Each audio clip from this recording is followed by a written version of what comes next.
बरस आपका संकेत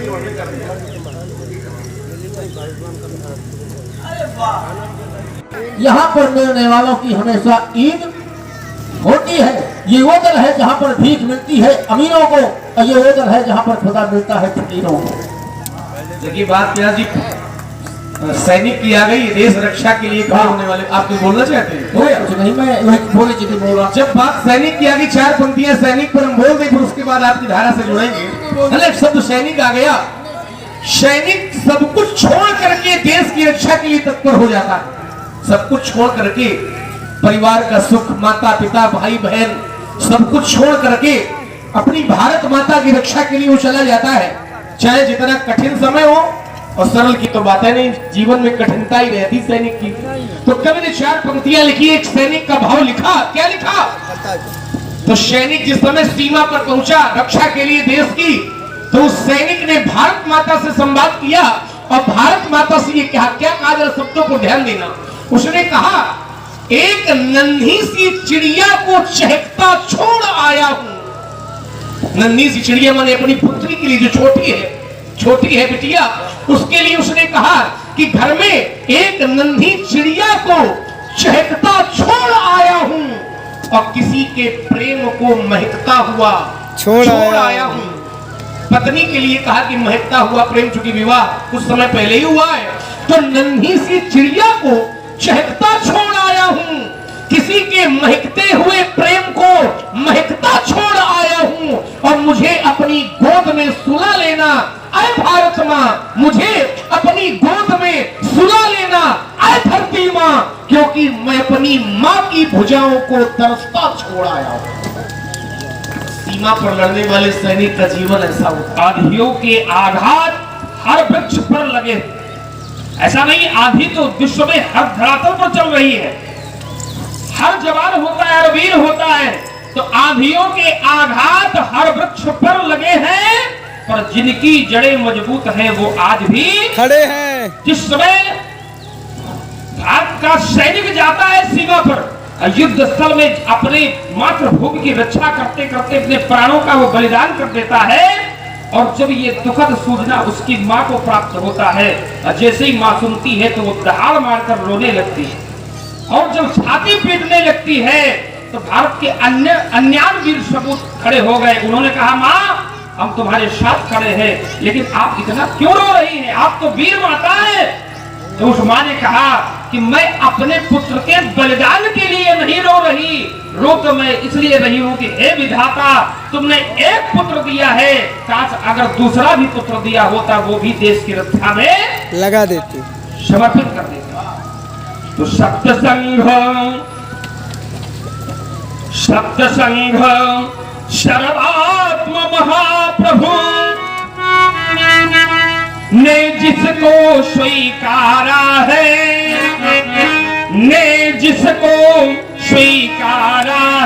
जिसको परमात्मा स्वयं स्वीकार करता है, उस वसुंधरा में आने के लिए उस परमात्मा को भी बाध्य होना पड़ता है। पावन पुनीत भारतवर्ष सबकी आंखों का तारा है। पावन पुनीत यह भारतवर्ष सबकी आंखों का तारा है। पुण्य भूमि कहकर संतों ने, भारत के महापुरुषों ने गुणगान कर दिया। पुण्य भूमि कहकर संतों ने जिसका गौरव गान किया, जिसका गौरव गान किया, और स्वयं प्रभु ने जिस मिट्टी को निज मुख में स्थान दिया, स्वयं प्रभु ने जिस मिट्टी को निज मुख में स्थान दिया, देवों ने रज धारण करके, देवों ने रज धारण करके, जिस मिट्टी का सम्मान किया,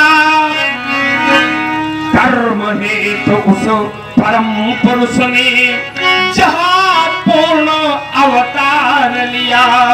कर्म हेतु उस परम पुरुष ने जहां पूर्ण अवतार लिया, हम उस देश के वासी हैं, हम उस देश के वासी हैं, ये सौभाग्य हमारा है।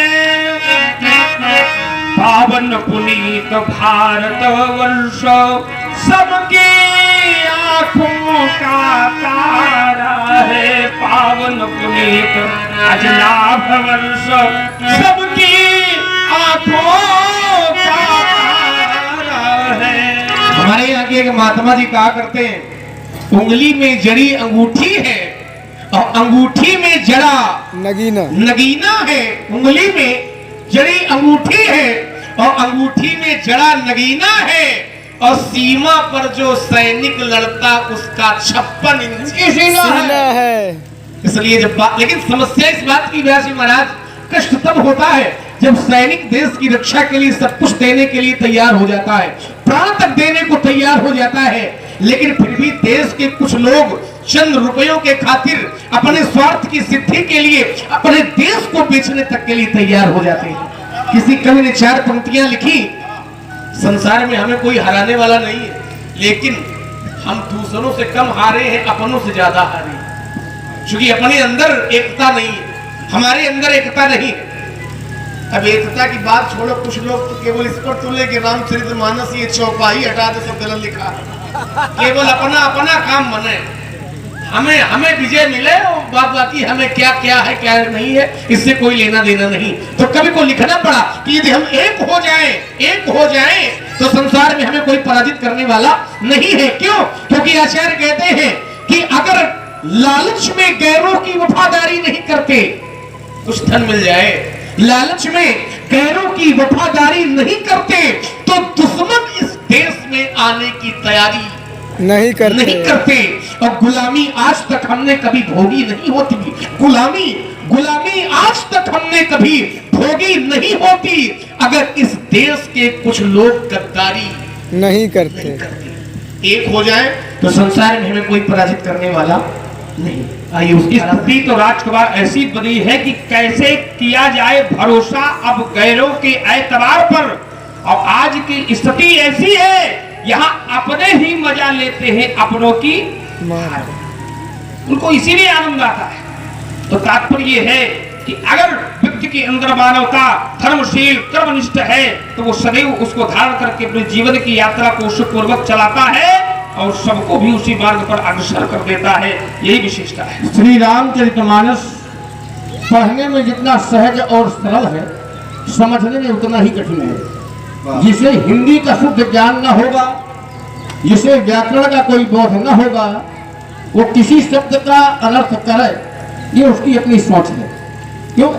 कहाँ अनेकार्थक शब्द, समानार्थक शब्द, पर्यायवाची शब्द, जाने कितने शब्दों के अर्थ होते हैं, 3-4 प्रकार के, शब्दार्थ, भावार्थ, गूढ़ार्थ और यथार्थ। नहीं तो महाराज एक दिन देखा कि उसने कहा रामचरितमानस गलत लिखी गई, हमने रावणचरितमानस लिखी है।